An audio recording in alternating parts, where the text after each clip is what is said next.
पण या दुगाव गटातनं उमेदवारी करू इच्छिता।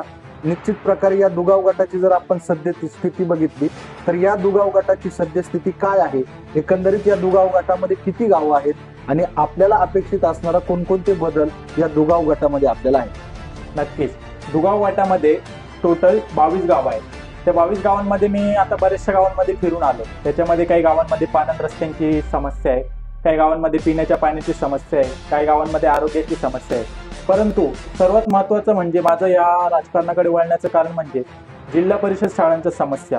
ही जिल्हा परिषद शाळा आपल्या CBSE शाळा आहे त्याच्या तुलनेने कुठेतरी कमी आहे आणि आपल्या बऱ्याचशा गरीब वर्गाला उच्च शिक्षण चांगलं शिक्षण देण्यासाठी त्यांना मोठ्या प्रमाणात फीज वगैरे भरावं लागते आणि बऱ्याचशा आर्थिक अडचणींना सामोरं जावं लागतं।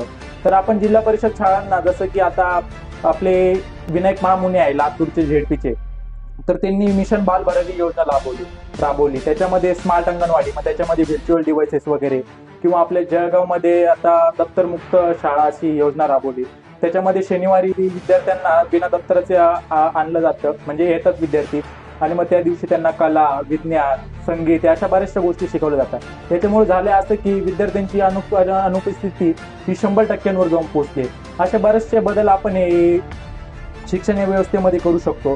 राहिला पिण्याच्या पाण्याच्या प्रश्नामध्ये आता जल जीवन मिशन अंतर्गत तर ते झेडपीचं हे मूळ आहे, परंतु ते प्रामाणिकपणे राबवले जातात का, त्याच्यामध्ये मोठ्या प्रमाणात भ्रष्टाचार होतो। तर भ्रष्टाचाराचा जो निधींचा जो घोळ होतो तो समोर आणला जात नाही।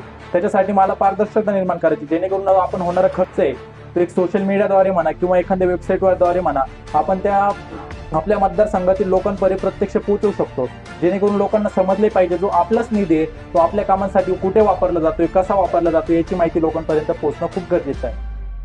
आपण बघितलं असेल की खऱ्या अर्थाने अतिशय उच्च पद्धतीचे विचार या ठिकाणी सुमित भाऊंनी मांडले। त्यांचं स्पष्ट म्हणणं आहे की खऱ्या अर्थाने जर या दुगाव गटामध्ये बदल घडवायचा असेल तर त्यांचं प्रमुख लक्ष, प्रमुख विजन हे शिक्षणाकडे आहे।